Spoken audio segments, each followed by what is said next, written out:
చైతు చైతు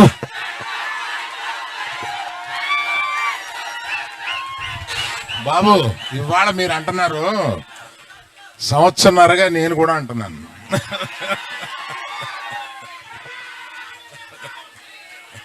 మేము చాలా కష్టపడి ఈ సినిమాని తీసాము. ఎంత కష్టపడినా ఫైనల్గా మీరు ఆదరించే స్థాయిలోనే మా ఆనందం ఉంటుంది. ఈ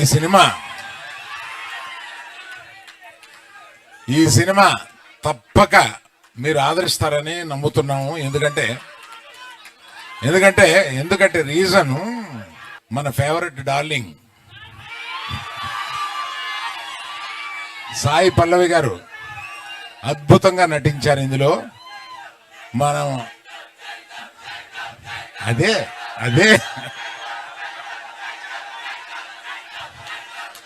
సరే, మరి ఆయన గురించి చెప్పాలంటే మీరు ఆగాలి కదా. ఆయన ఏ సినిమాలోనూ ఇంతవరకు నటించని స్థాయిలో నటించారు.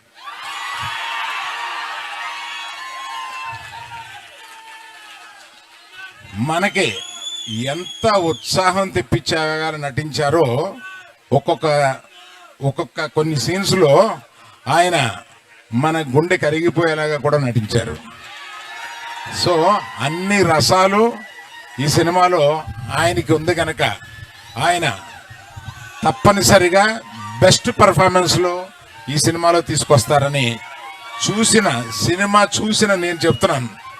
That is Chaitu, our Chaitu. ఇంకా చాలా చాలా మాట్లాడాలని ఉంది, కానీ మాకు మర్చిపోయాను. ఆమె యాక్చువల్గా మాతో పాటు బయలుదేరి రావాల్సిన ఆమె కళ్ళు తిరిగి డాక్టర్ దగ్గర చూపించుకుంటే నువ్వు ప్రయాణం చేయడం కరెక్ట్ కాదమ్మా అని అన్నందువల్ల మన పల్లవి ఆగిపోవాల్సి వచ్చింది.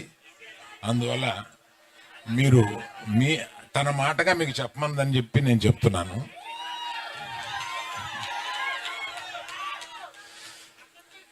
అందరిది చెప్పిన ఈ సినిమాకి ఇంత ఉత్సాహం రావడానికి కారణం మ్యూజిక్.